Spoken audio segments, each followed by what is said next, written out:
Well, now I think we're going to start on letters and papers from prison, and we've had the whirlwind introduction, and so if you'll take out your handout, and it's about 30 pages. I know it's quite a lot, and I'm not sure that we're ever going to, how far we'll get through it here today and tomorrow. But to just lead up to it, he moved on, of course, from this when the Gestapo closed his seminary.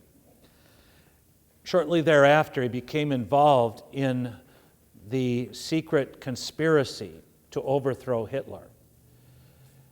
He did this through this happened to him through his family connections, because his brother-in-law and his brother were very high up in the government, and his brother was a lawyer, and his brother-in-law also was a lawyer, and they were close to the generals and the admiral that were Admiral Canaris and others, General Beck, who were conspiring to remove Hitler, remembering, of course, that Hitler was realizing that he was leading Germany to disaster. These were patriots, and they wanted to try to save Germany from the disaster they knew that Hitler was leading them to, but they were not able to, or they did not succeed in their plots earlier in the war years. Naturally, when Hitler was riding high in 1940, it was virtually impossible to think that they could be successful in overthrowing Hitler and have some kind of political success afterwards, even if they could kill him, because that was always the plan. It was to kill Hitler and simply to assassinate him. They kept on with their plans, and Bonhoeffer himself became a secret agent, a double agent. Instead of being drafted into the army as he was legally supposed to have done, he got an exemption to be a civilian attached to the military counterintelligence organization, the Abwehr, it was called, headquartered out of Munich, and supposedly using his international connections to further the war effort, but in reality using his international ecumenical connections to communicate with the Allies on behalf of the conspirators. So there's a lot that I could tell about there, very exciting stories that he was involved in, but while he was doing this intermittently, he was working on what he considered his great life project, which was writing his ethics. So he wrote lots of pieces of his ethics, which he never completed and left in fragments, and after the war it was published, and so it's in this volume. The ethics is basically fragments, the ethics fragments that he wrote during that time. But in April of 1943, he was arrested, put into Tegel prison in Berlin, which was the Gestapo prison. No, I'm sorry, that was the military prison. He was put in the military. Later he went to the Gestapo prison, where he was interrogated, and the only thing they really had against him was that he was avoiding military service. It seemed kind of suspicious, and they didn't really have any evidence that they could tie him to the conspiracy. Of course, his job all the time was to lie like crazy, to throw them off the scent of his brother-in-law. Well, his brother-in-law had been arrested. His sister, his brother also had been arrested. So he has to protect all of them as well. As you can imagine, the methods used in interrogation were not pleasant. However, after a few weeks, things got a little better for him in prison, because his uncle, his great uncle, was the commandant of Berlin, Paul von Hase. and he made a visit, a pretty ostentatious visit to his nephew, and after that things got better for him. So eventually he was able to get books, he was able to get writing materials. His parents every once in a while could send him a package with some food to supplement the food that he got in prison, to do his laundry, things like that. They couldn't visit very often, but he did get some visits, obviously constantly supervised by a guard.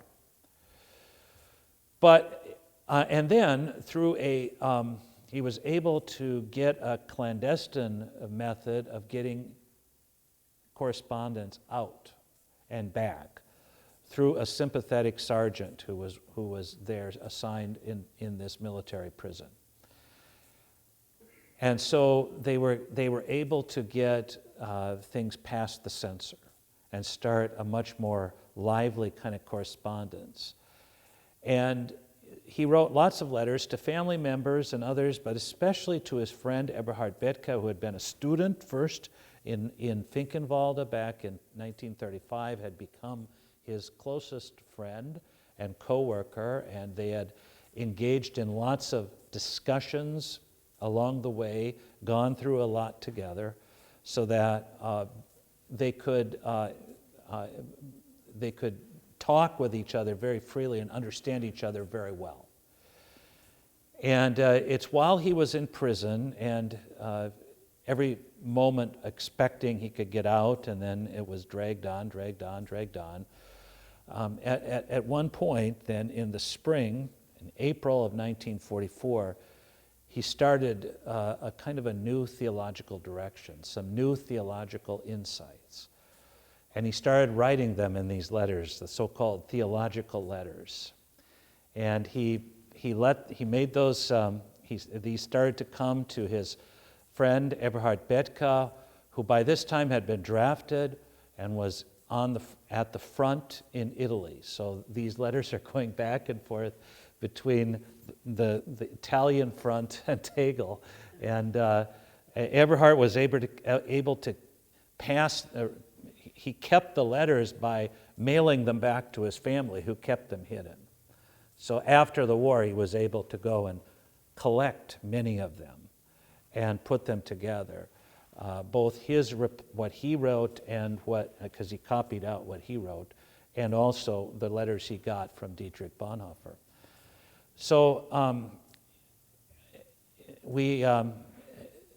this correspondence came to a crescendo in the summer of 1944, and especially July 20th, after July 20th of 1944, when the famous attack against Hitler failed, at the Wolf's Lair, where they blew up the bomb and Hitler was hurt, but someone had kicked the briefcase under this big oak table, so he was essentially, he was preserved because of that. And of course the reaction was swift and brutal, and Bonhoeffer knew what was happening and heard about it and realized by this time that he was probably doomed. There was almost no way that he could get out. Later on, they had a plan for him to escape, but when they realized that when he escaped, he would bring his family and others into such danger that they had to give it up. So, and it's during these months as well that he started writing poems. He had been writing fiction, so we have a whole volume of fragments of fiction, a play and a novel and so on. And then we're going to look at a few of the poems as well. So you know that he was eventually, Hitler kept the conspirators alive until the last moment, hoping to get more information out of them and find all the rest of them. But when things started to get really bad in April of 1945, bad for Hitler, he ordered them all to be killed. And so Bonhoeffer himself was put to death on the 9th of April, 1945. And it was after the war, By that time, Bethke himself was in prison, but he survived, and that he gathered them and put them together in this work, which is called, in English translation, it's called Letters and Papers from Prison. But the German title, you have it there, is Widerstand und Ergebung. Widerstand means resistance. Ergebung means submission. Resistance and submission. And that comes from one particular letter that Bonhoeffer wrote. The title, of course, is given by Bethke. Bonhoeffer never dreamed that these would be published, these letters. They were working documents, just reflections insofar as they were not personal, they were theological, they were him thinking aloud with his friend who could really follow him and understand where he was going, and then get feedback from Bethke, and then they were in conversation in this very unlikely way from the front in Germany, where all this fierce fighting was going on, and then there was fighting behind them with the Italian resistance, the anti-fascist resistance, and so on. I won't go into the Italian war, but it's out of the midst of this very unlikely situation that these letters were produced, and these documents, these papers, and they were published in 1949, and they kind of burst onto the scene, and especially in the 1960s. And they've been used in all sorts of ways, and most famously as the jumping off point for the death of God theology in the 1960s. It's also been used for liberation theology. It's been used in all sorts of different ways, all sorts of different reactions. One man thought, well, I hope that he finally became a Christian again after he wrote these things, my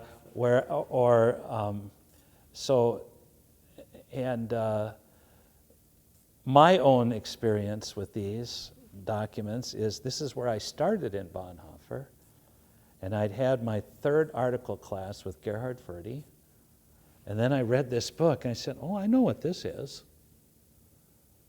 It's theology of the cross. I understand what he's talking about. And that was my introduction into the whole of Bonhoeffer. So I have not dealt at length with these letters for a while, and now just in preparation for this, I have come back to them, and it's been really, really interesting to revisit these letters. Those of you who have been in my seminar, we didn't deal with them in the seminar. I decided, that we needed to deal with kind of the pillars. We did discipleship and ethics, and really dug into those. So this is new for you, but you'll understand that Bonhoeffer actually was writing a book, and may have written it mostly in a short little, like 100-page book that incorporates all these ideas. And he intended that as a preface to his ethics. So these two need to be understood together. So we're going to do that.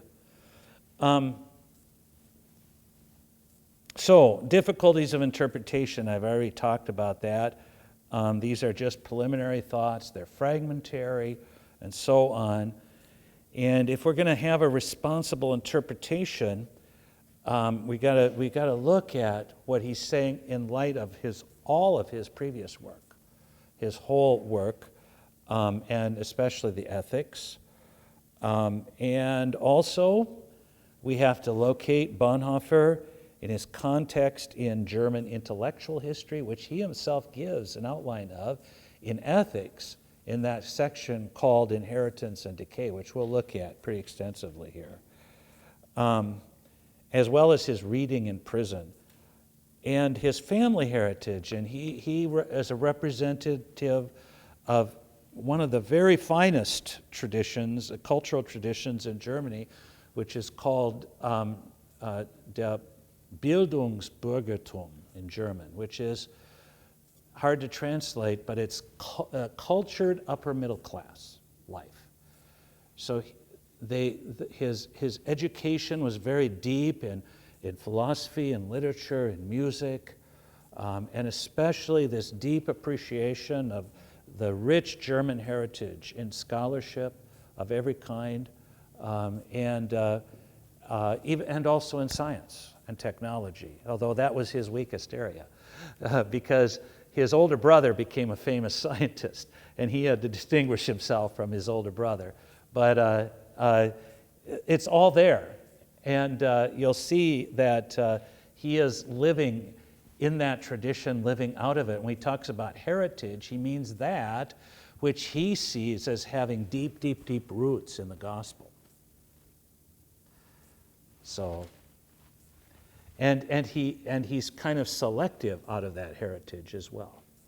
It's not everybody in that heritage that has the same kind of weight for him. And of course, it's the complete antithesis of what the Germany he's seeing around him at the moment. Of course, we have to read it in the context of his immediate historical situation, the church struggle, the war, the persecution of the Jews. He knew the whole thing, by the way. He knew about the Holocaust. He knew what was happening in the camps.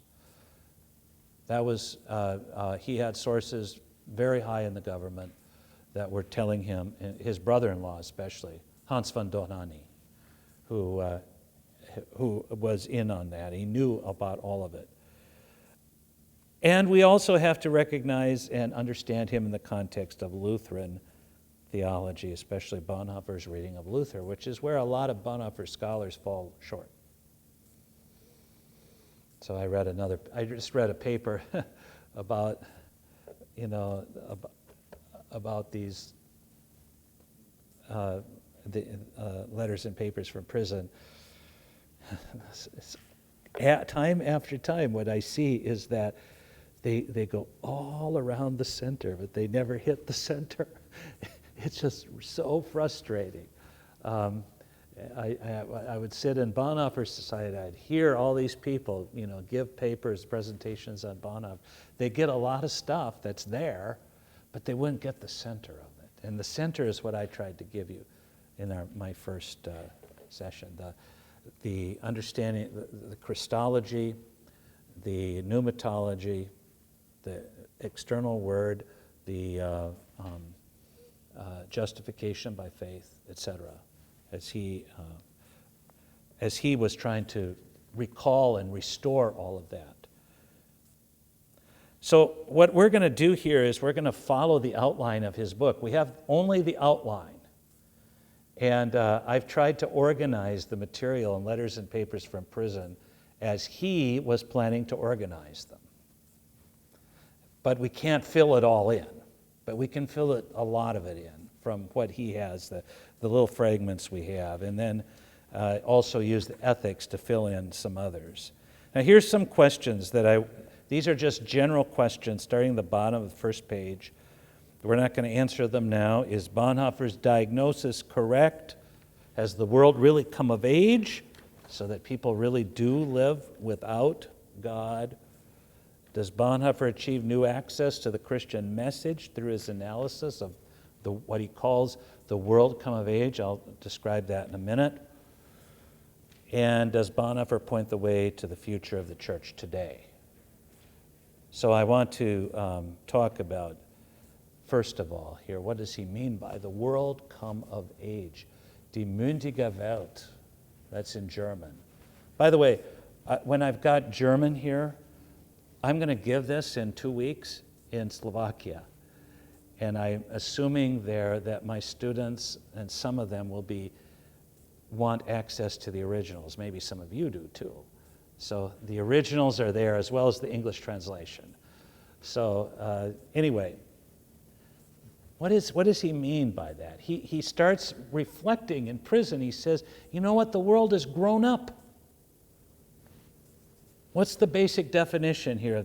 He says that in Western history, we've arrived at this point now where people have grown up. They no longer feel themselves subject to any authority other than themselves, he says. It harks back, of course, to Immanuel Kant, which is sapere aude, which is dare to, take responsibility for yourself and to grasp the moment.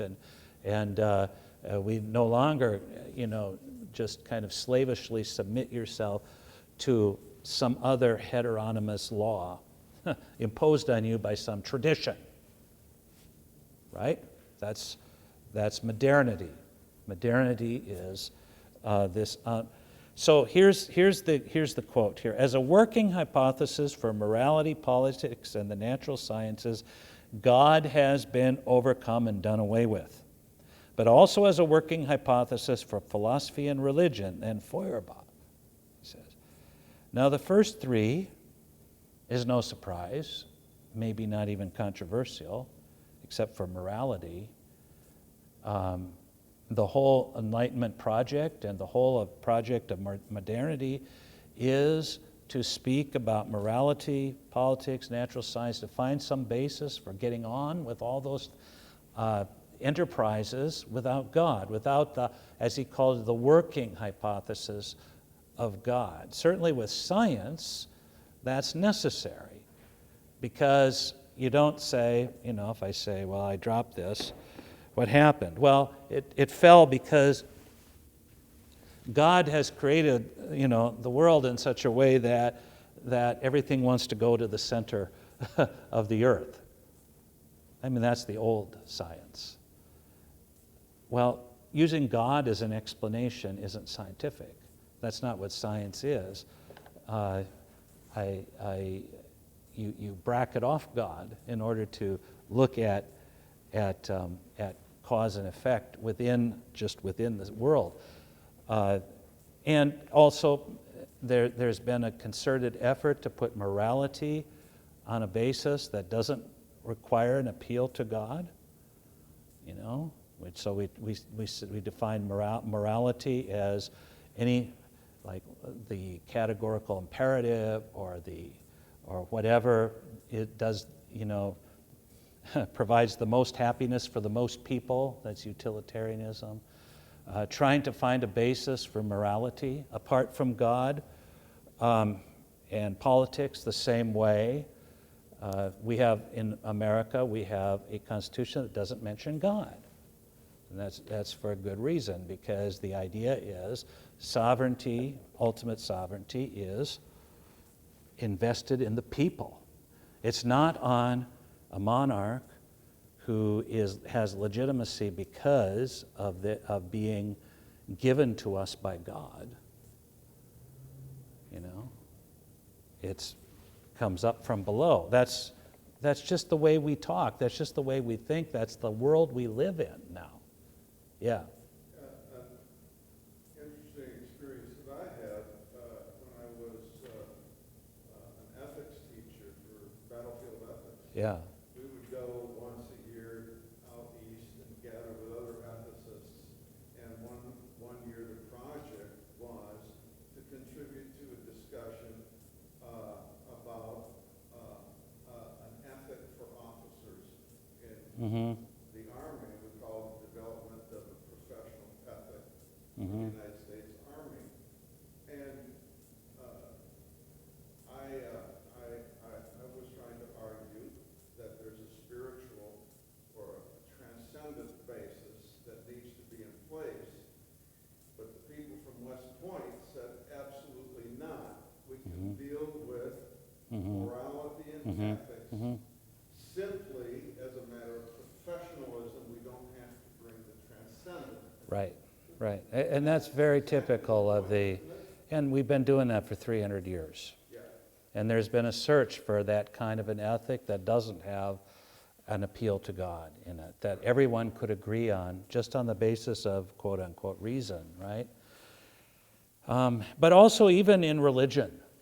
And of course, what Feuerbach said, he said, really, when we were talking about God, we're just talking about human beings, kind of the ideal human, and that we project into this being that supposedly is above us. That's what Feuerbach said. So what we're really talking about is our own ideal of what it means to be human.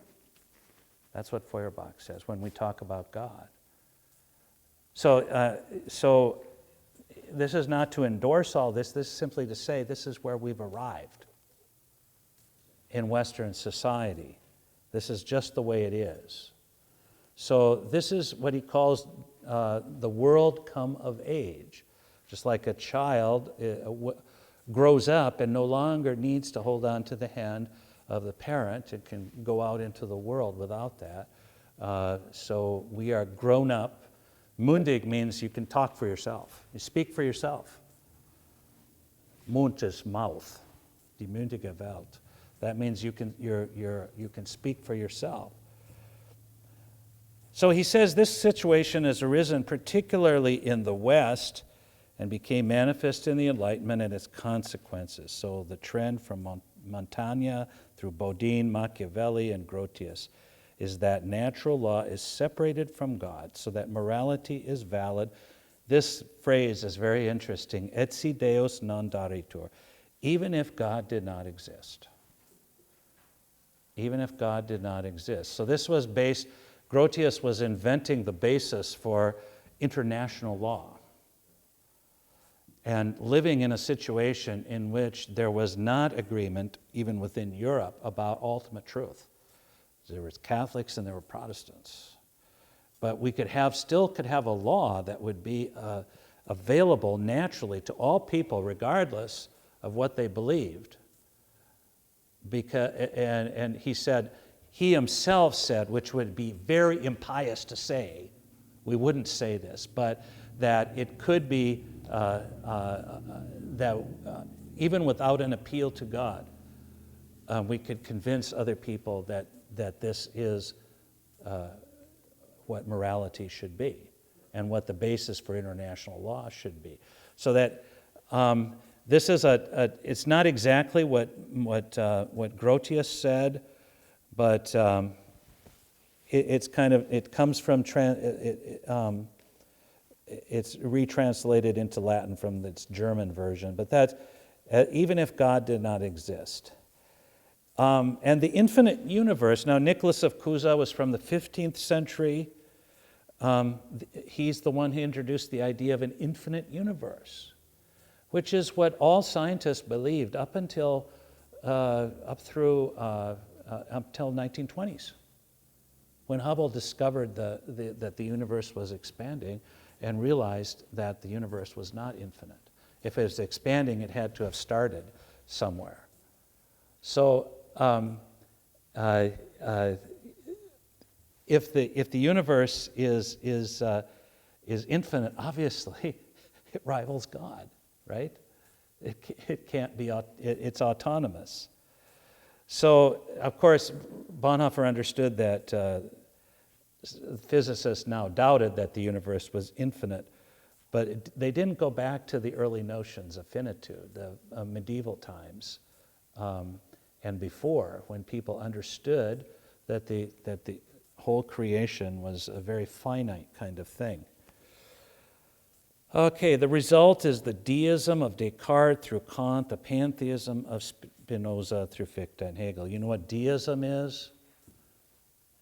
You understand what deism is? Deism is the understanding God created everything. And it's kind of like the watchmaker. He made the watch, wound it up, now it runs by itself. God doesn't interfere. Just runs by its own natural laws. That's deism. A lot of people in the 1700s believed in deism. That's still kind of the de facto or the fallback faith of a lot of Americans. Yeah, there's a God out there. There's the man upstairs, right? You know, he started everything, but he doesn't really interfere very much, and the world works on its own. Pantheism is the idea God is everything. So, one way or another, you get God out of the way. You either put him way so far away that he doesn't matter, or else you identify him with whatever is, so you just deal with whatever it is, and you don't really have to deal with God. So in every case here, the autonomy of human beings and the world is the goal of thought. And that's the world we're living in, Bonhoeffer says. And the West, he says, it's happened in the West, and this is very important. It didn't happen in China, didn't happen in India or Africa or in the Pacific Islands or some other place. It happened in Western Europe because of the influence of the gospel. Modernity is a child of the gospel. It's a stepchild, maybe a bastard child, I might say, but it is a child of the gospel. It's a distortion, but that's where it originates. Here's what he says here. The concept of historical heritage bound to an awareness of temporality and resistant to all mythologizing is only possible where thought, consciously or unconsciously, is determined by the entry of God into history at a definite place and time in which God became human in Jesus Christ. Here, history becomes serious without being sanctified. God's yes and God's no to history as we understand it in the incarnation and crucifixion of Jesus Christ bring a lasting and irremovable tension into every historical moment.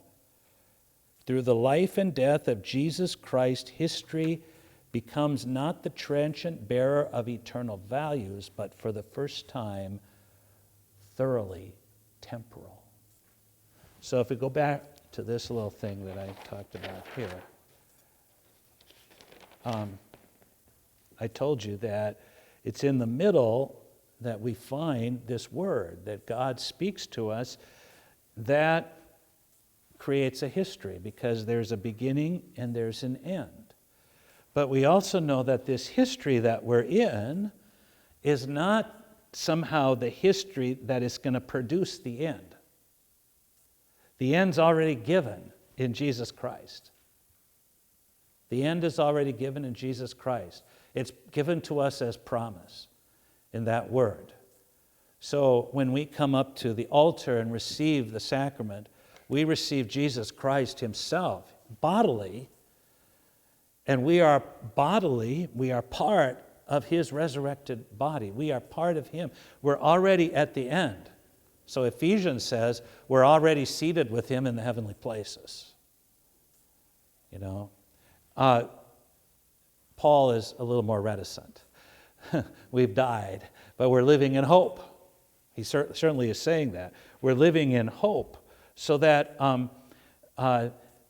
whatever happens here is not going to bring about that end. We're not moving toward that end or developing toward that end, nor is it our job to make ourselves get there. The end comes to us in the middle here, and thereby history is not a means to an end, to realizing some goal, some ideal, or whatever. History is just important for itself. History is important as the arena where I engage in responsible action for my neighbor. But he's saying that this only happens when we keep the tension and we don't lose it. As soon as I start to think my action in history is needed in order to bring about the kingdom of God, I've lost the tension. Then you see what can happen. I am identifying my own self, my own decisions, my own power with God. And it becomes sacred. History becomes sacred then. It becomes sacral, maybe we should say. You know? Or I could say that, so he was in the middle of a revolution, Bonhoeffer was, in which history is sacred because it's the revelation of God, and this is Germany's moment of destiny, and we are now going to come together and create the millennium, 1,000-year Reich, right? So that was the temptation there. And people are saying, no, we've got to turn this around. We've got to bring America back to Christianity, and we've got to make it a Christian country again, or else what? It's up to us. There's a lot of millennialism in America. Let's put it that way. And what Christianity did, and there's always been that, those streams of millennialism coming, licking around the edges of Christian history. But insofar as we keep the tension between the gospel and the law, between God's alien righteousness and our active righteousness, as long as the tension is kept, then history comes into its own, not as a way of bringing in the kingdom, it's not sacral, nor as something that is whatever, the status quo is supposedly given as divine, which was always the temptation in earlier times in history, all the way from